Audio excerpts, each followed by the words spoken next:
Assalamualaikum, selamat pagi, good morning. My name is Johannes, if everybody who hasn't known me yet. People call me Johannes. My name is Johannes Koesnihadi. I'm Indonesian. And I work as a completions TP for Petronas. I report to Puan Zaza. Okay. A little bit of my background. I got about 28 to 30 years of experience. It is true that mostly are deep water subsea development. All of these places are the places that I used to live before. So out of 28 years in the oil field, maybe only 3/4 I spent back in my home country in Indonesia. So mostly overseas. Yeah, so I mostly spent in the US. So I spent about 10 years in Houston. Then another 8 years in Australia, Perth. Then I moved around from Houston to, I work in a small town in Brazil called Macaé. Yeah, so I worked together with Petrobras. I was Chevron at the time. I know I used to work for Chevron for a long time. So Chevron is the company that moved me around. Yeah. I spent a little bit of time as well in West Africa, a place called Cabinda. So it's in Angola. Yeah. So as you can see, it's most of our all deep water projects. Then moved back to Indonesia to do a little bit of deep water workover in a deep water asset back in Indonesia, also with Chevron. Then Chevron moved me again to Perth to work for on a massive project called the Gorgon project. Yeah, Gorgon project is probably at the time is the biggest natural resources in the world at the time. Yeah. And come out of Australia, come back to Indonesia, and then spend a little bit more time in Indonesia working for ConocoPhillips. Yeah, actually ConocoPhillips is the only experience I have onshore. I've never worked onshore, so ConocoPhillips is the company that gave me that experience. And then after that, back work for Chevron, and then over here, KL. I hope I can stay longer. I love it. All right, I think that's enough talking about work. Let's talk about what we do in the free time, right? So this is what I do, man. So during my free time, this is my baby back in Malaysia. And this is my baby back in Indonesia. So if I'm in Malaysia, this is my ride. Back to Jakarta, this is my ride. I don't drive, but I just ride. All right. So I think it's enough talking about me, guys. I would like to know each and every one of you. So maybe you can tell me a little bit. What do you do in Petronas? How long have you been in the oil field? And what do you do in the free time? Maybe start from here. Assalamualaikum and good morning. My name is Azlan. I'm currently with NPM. I'm doing SFDD. So we work in Malaysia Vietnam for RPM. So we sell DROs, fields, clusters, especially the SFA oil to AC. I just joined NPM March last year. But you've been quite some time in the oil field, eh? In the oil years, I was by company limited, but I'm doing but the prior before I left, I was doing more on the contracting on contracting service. Okay. So that was for 19 years. 19 years, man. All right. Okay. Yeah. Thank you, Azza. Okay. Morning. My name is Arina. Arina, yeah. Go. I just joined Johannes 2 years ago. Very new in the industry. Contrary to the popularity, I'm engineering, though I don't have background. I majored in geology. Geology. my hobby is anything outdoors, from hiking to running, climbing. All right. But how long have you been in the oil field? Yeah, oil field 2 years. 2 years. So you just graduated from school, huh? I was serving in the mineral industry for a while, maybe a year or two. Okay. Where do you get? What's your university? Oh, you're Canadian graduates. Which one? Vancouver. Vancouver, yeah, UBC. My daughter's in Toronto. Oh, really? Yeah. East Coast. Yeah, What's she doing? studying mechanical engineering. Thanks, Irene. Go ahead, Amir.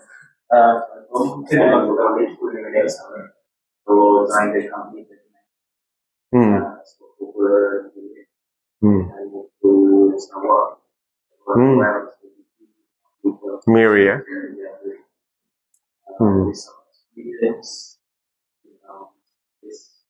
With Petronas or with oil field? You've been in 6 years with the oil field as well? Yes. So you fresh from school? Yeah, fresh graduate. Work for Petronas? Okay, you're at Petronas scholarship then? Yeah. Got it. Hopefully, a little bit of money.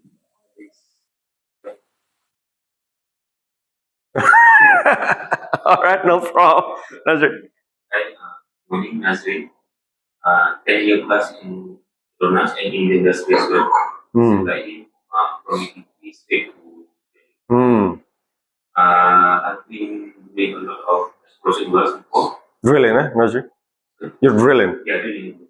So a lot of exploration, of in technical limit operation side. Then last year was assigned to front end. Then is my exposure to competition. You spend a lot of time on the rig or not? Not really. Just doing mostly work training. Got it. It's a short thing. But Okay. my hobby is I like to do camping. What's that? Camping? Oh, okay. So rooftop camp with car or you? Normal. Okay, got it, man. All right, Nick. My name is Daniel. 2 years with Arena actually. Okay. Okay. So, my experience in well integrity. Well integrity. Just joined Petronas and Petronas signed in So you're based in Kemaman? I got it. All right. So yeah, not really much in although this slight exploration. But yeah, I really like the international job. Got it. And my business. Oh, that's it. Yeah. All right. I can do my All right. All right. Thanks, Nick. What's it? Peishi. All right. Go ahead, Peishi. 15 years. All right. All right. So you're senior. That's after school. I spent a few years in the East Coast. You know, Yeah. Kerja, no? production surveillance in the production department. Then I joined the design department. I was lucky enough to have a few years at hospital. And I just asked me to be tech. So you spend most of your time in Kertek For 6 years. for 6 years. Okay, got it. What you do for in your free time? All right. There's no expensive sport now. It's just running, running, jogging. All right. I do.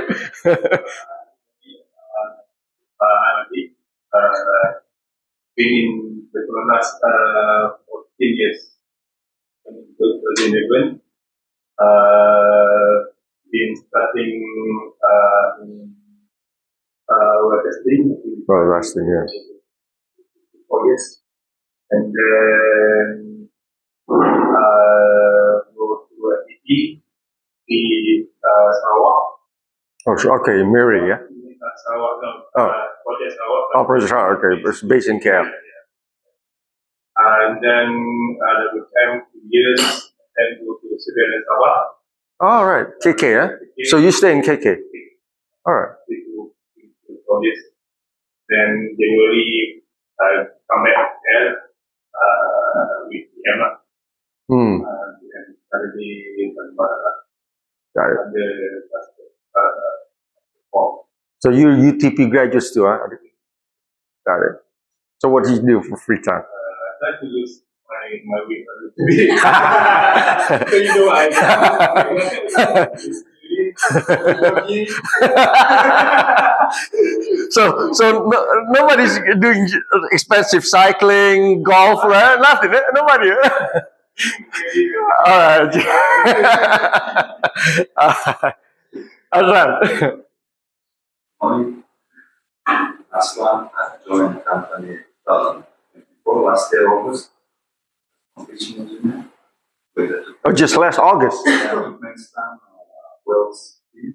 This is my second term. I'm a contract basis now. For that, I was picked in 2009. With who? Same. Oh, I mean, you mean with Petron? Then I quit in 2009. So this is my second term. So when you quit Petronas, you work for somebody else? No, I went for master. Ah, okay, got it. Where did you go, master? Aberdeen. Was that Gordon? Oh, University of Aberdeen. Okay, got it. What's your hobby, Arthur? Don't tell me running, jogging, hiking.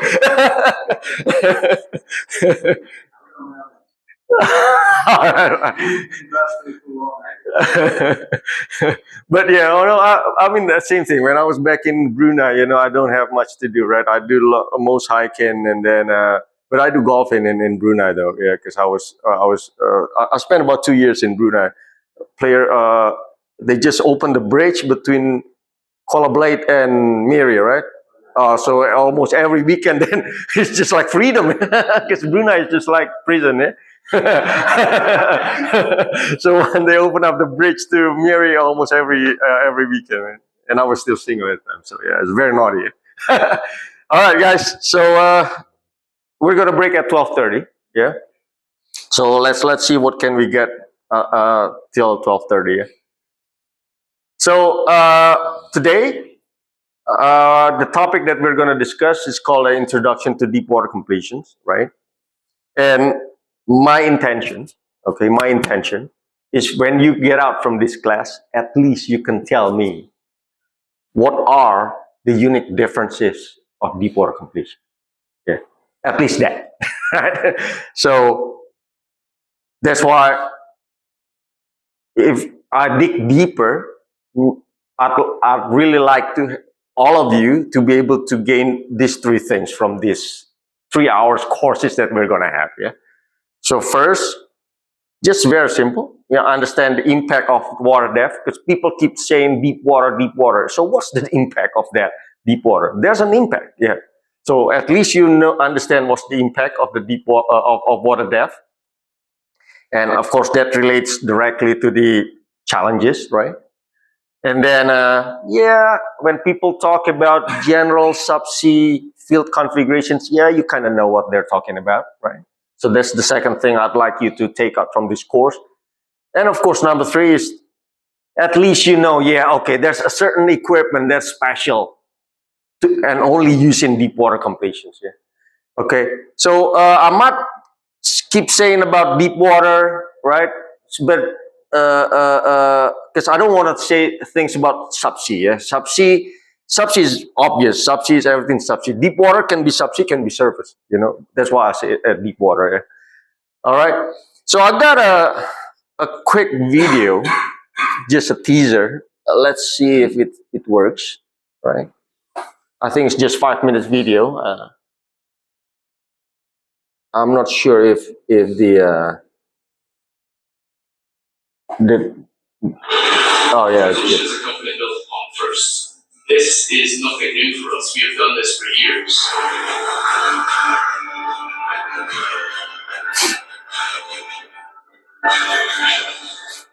The Deepwater Atlas and the Deepwater Titan are the first 8th generation ultra deepwater drill ships that have been brought to the market. These ships carry 20,000 psi BOPs. They're the first 20K BOPs that have ever been deployed subsea. This is an evolution in technology from the standard 15K that is normally run, and they are needed to reach the high pressure reservoirs in the Gulf of Mexico that these rigs are targeted for. With the current state of the art, well control being at 15,000 psi, you're limited in the reservoirs and the fields that you can access. There's another layer down to go, right? And that's the 20K. That's where these ships will be able to explore more fully complete the wells. HPHT, what they call high pressure, high temperature wells, where pressures are greater than 15,000 psi as well. We knew there was a market for these 20,000 psi BOPs, but they had never been built before. We also knew that taking the leap at this point in time positioned us to be available to the market years ahead of any of our competition. Today, we have 2 ships that are equipped with 20,000 psi BOPs, and they will be performing the first subsea 20,000 psi completion of wells in the Gulf of Mexico in the next few months. I think if there's one feature, in my opinion, that really differentiates the Atlas and the Titan as true 8th generation, I would say it has to be the very capable.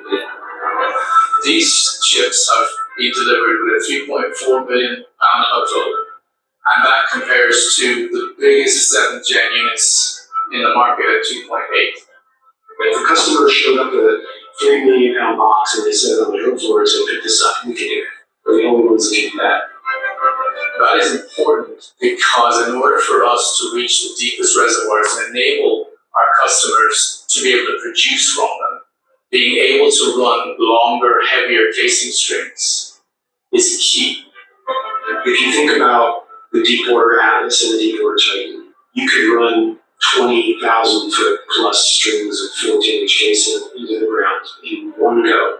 It's hard to visualize. You think 20,000 feet of 14-inch casing, 20,000 feet, that's almost 4 miles. That's where your efficiency comes in. I mean, that can ultimately be some days off the construction of the well. And then once the casing is down, because you're able to run these really big, long intermediate casing strings at a larger bore, the well is actually able to produce more. So you're running larger casing at depth, you're going to get more barrels per day out of that well. That's huge. I don't want to downplay 20K because 20K actually unlocks the resources that you need. I would say that the hook will actually recover them faster. There are multiple 20,000 psi reservoirs on our customers' books to look at the present moment in time. We believe that with the 2 ships we've got at the moment, we have enough capacity to satisfy that need. In the world today, there are only 3 20K well converter stacks, right? 2 of them are on the deepwater Titan, and 1 of them is on the deepwater Atlas. I don't think that there's going to be any more new drill ships built anytime soon. The likelihood of these new super premium assets getting built at the better part of $1 billion each, probably low. There's a need to do this work. It requires a certain kind of tool. There's only a few of those tools in the world.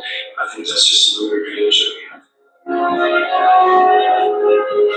We have always understood the importance of developing and deploying new technology to enable more work, more opportunities, and more prospects. We're looking forward. I think we're trying not to be kind of too short-sighted and just kind of what do we need to do to get to the end of the year. I think we're looking at who do we want to be at the end of the decade, who do we want to be in 15 or 20 years. We now have robots working offshore on an ultra-deepwater drill ship, running riser in 10,000 feet of water without a single person being involved in the task on the rig floor, apart from the drill. History's first 20K BOP splash on a riser that was run without people putting hands on wrenches. I mean, I think that's just one of the things that makes kind of exciting about working for Transocean. All right, guys. So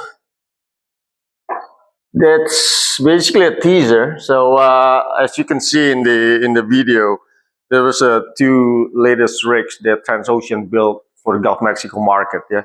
So why I said Gulf of Mexico is probably the center of deep water operations in the world there, because based on my experience drilling in many places, it is true that the hardest is in the Gulf of Mexico. And the reason is because the water is deep, but they have a salt dome. Yeah, so that's why it's very hard. We have a salt dome. It's very hard for us to see what's below the salt dome with seismic. So there's a lot of uncertainty when we drill in Gulf of Mexico.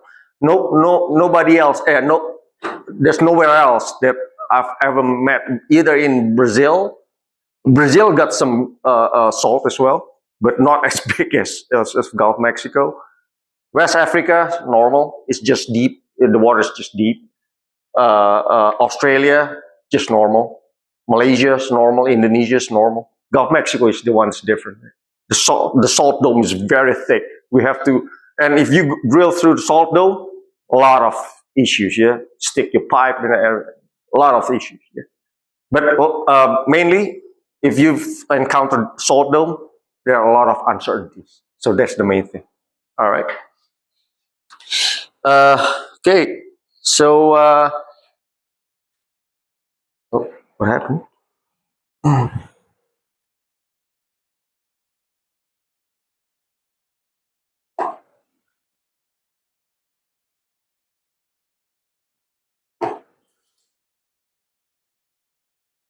Okay. So today, my target is to deliver basically three main things. Right. So basically, I'm just going to talk about the overview of the deep water facility, and then we're talking about the rigs, yeah, and the subsea infrastructure. So what people call as subsea development. Yeah.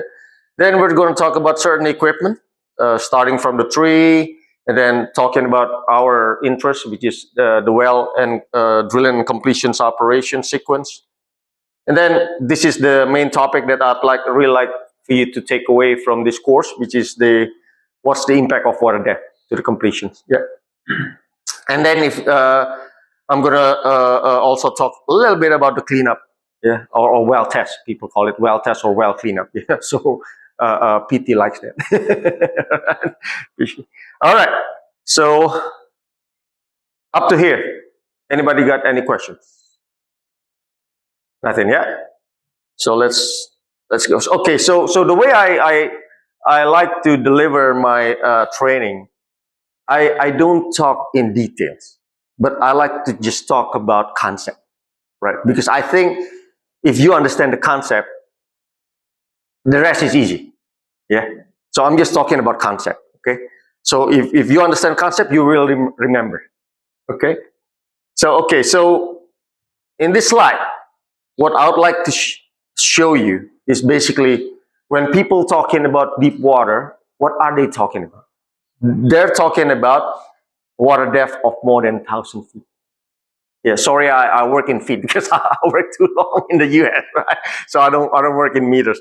But yes, it's anything above 1,000 feet, they call it deep water. Yeah, they're going to call it ultra deep water when it's more than 5,000 feet. All right. So these are the pictures of production facility that people normally use in deep water, right? What you guys probably already know is FPSO, right? Because FPSO is pretty common in Malaysia. So you even use FPSO with the platform, right? The platform's over here, and then FPSO tied back to FPSO and put all the oil there. In deep water, it's different, right? Because we don't have a platform. All the production's coming from the tree right below it. Yeah, so the tree is at the mud line, at the seabed. So they deliver the oil through the riser. They call it flexible riser. Yeah. So it's different, yeah, guys. So when we're talking about flexible riser, it means it's the production riser, not the drilling riser. Okay. So it's different. All right. Then this thing is pretty popular in Gulf of Mexico. They call it spar. Malaysia has one. I think Murphy Kike. Yeah. Murphy Kike is spar. Yeah. So spar is like this. Yeah. But in Gulf of Mexico, this is pretty popular. I've never seen any spar outside Gulf of Mexico except Quique. Probably some in Angola, but yeah, it's not popular anywhere else. Only Gulf of Mexico. TLP is very popular. Gulf of Mexico and Brazil. But you know what TLP is? TLP is, they call it as tension lake platform. Yeah? So it's basically a platform, but it's floating, and they use this cable to put a tension on it, so it's not bobbing around there. But why I said it can be dry tree? This is why I said it's deep water, 2,000 feet, but we're not using subsea tree. We're using dry tree because this is just like platform. I said we bring all the tree over here. Yeah, we're using subsea wellhead. Yes, that's right. But from the subsea wellhead, we bring it with the production riser, and we have the tree above. Yeah. So that's the difference in TLP. But TLP can also have subsea tree. So normally, most of the wells below it are dry tree. But then they're going to have like maybe one or two, three subsea tieback, they call it, you know, because it's very expensive to build another platform over there. They're just going to tie it back to the TLP, you know. So a lot of that kind of things. I think Malaysia has that too. In Malika. Yeah, Malika is like that? Could be, yeah. So a standalone subsea well somewhere, they just pull a flow line to a platform or something. Yeah. Okay. Compliant tower. I don't think this is popular. There's one in Angola. This is actually what Chevron has in Angola, compliant tower. But basically, it's just a platform, but just a very tall platform. Yeah. So they're using a very tall structure. But that's it. Yeah.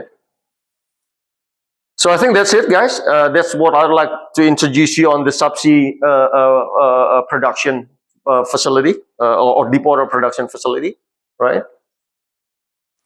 This is just another picture of it, so probably a more clearer pictures. This is the spar, right? This is the floating production. TLP, this is TLP, this is the floating production, this is FPSO. Compliant tower, yeah? This is normal platform. This is compliant tower, yeah? All right? Up to here? Everybody's okay? No questions, yeah? All right, so let's talk about deep water rig, yeah? We got about 6 minutes. So we saw the video, right? So, like I said, I just want to talk about concept. When people saying that deep water rig, why is it called deep water rig, right? People, because this is the rig that can only be used to drill deep water wells. Why this rig is chosen to drill deep water wells? Mainly is because of this. Just two things: water depth and drilling depth. That's why when we saw that Transocean movie, they just talking about water depth and hook load. Hook load transformed to drilling depth. Yeah, and then of course water depth. Yeah, because most drill ship right now can only go to between 7,000 feet to I think 10,000 feet, yeah, of water depth. Then the BOP, it's getting higher and higher, right? So now they're creating 20K BOP. But like I said, it's only in deep, Gulf of Mexico. Not many in other world that's using 20K. That's why they said it's for the Gulf of Mexico market. Even I've never even used a 15K outside Gulf of Mexico. When I was working in Gulf of Mexico, I'm mostly using 15K. That two rigs that we saw previously in that video, it was contracted by Chevron, right? The Deepwater Titan was contracted by Chevron. It's because when I was work for Chevron at the time, we are the first company that can drill at the deepest one. We call it lower tertiary. Yeah. That's the deepest in Gulf of Mexico. Nobody ever done that, so we're the first one. That's why Chevron contracted that 20K. Yeah. This picture is very close to my heart. This is actually the Macondo, and during the Macondo, I was there. I was in Houston. So Macondo, I think, happened in April something. I was about to come back home to Jakarta for that superintendent job in Jakarta on July. So I was still there. However, I was not involved with that project, right? But I was lucky enough because my friend, another Indonesian, worked for this rig. So this is Deepwater Enterprise, Discover Enterprise, is the rig that was used by Chevron. And because the Macondo at the time is pulling everybody's attention, so BP basically calling for help to all operators in there. And Chevron is part of the company that's going to help them. So we lend our rig to Macondo for them to contain all this spill oil. So we just use this as a tank, like an FPSO. Yeah. And my friend is the drilling engineer for this rig. Right?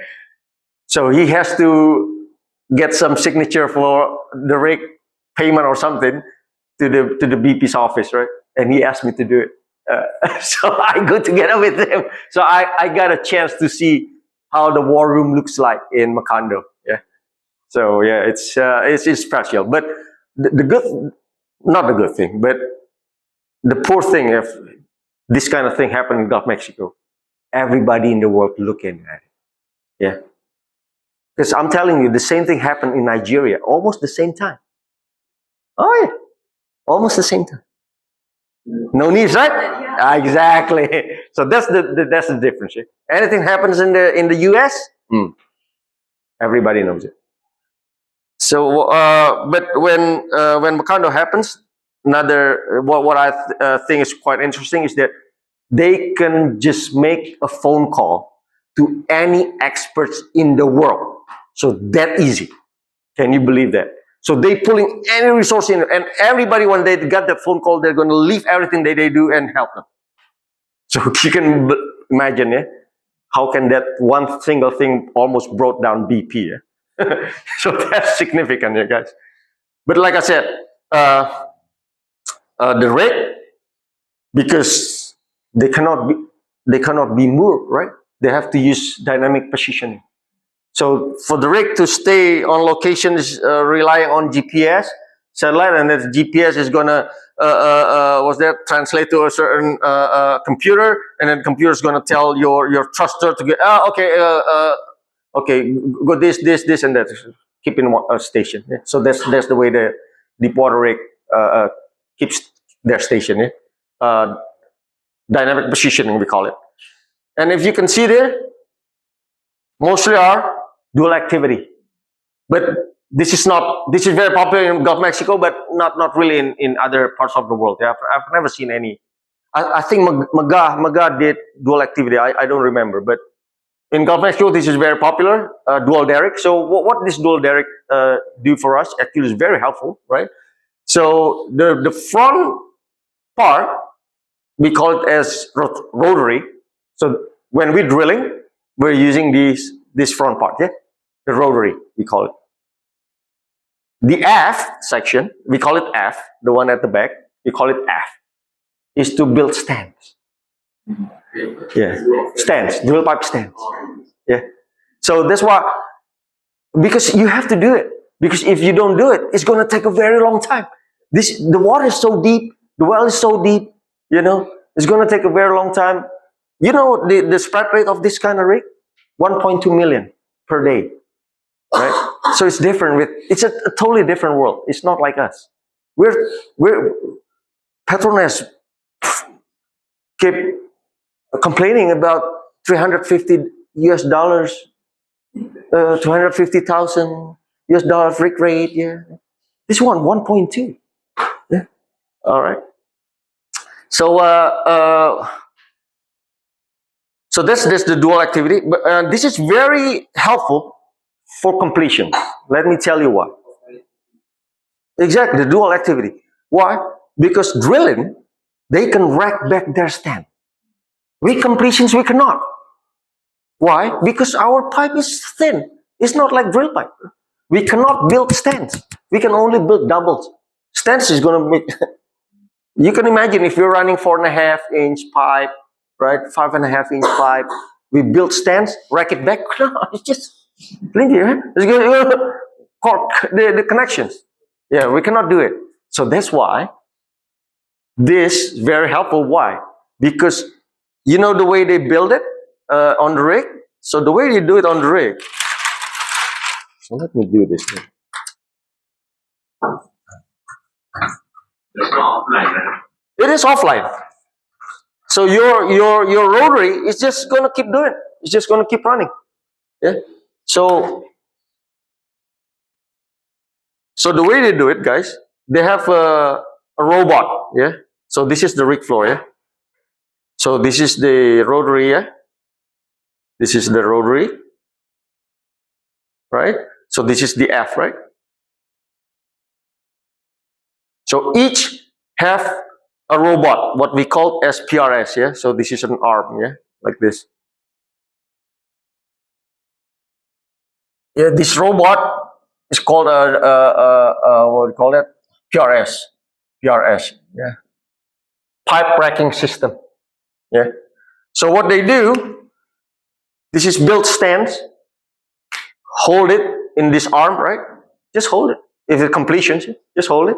Once they finish, then after this finish, put all the pipe on the slips. This is gonna transfer this is gonna go here. Eh? Yeah, the arm is good. So the whole thing is gonna come in here. So this also coming here. Get it? Running. Yeah. So it's like that. Yeah. So it's a lot of efficiency. It's not like our rig. So it's totally different rig, guys.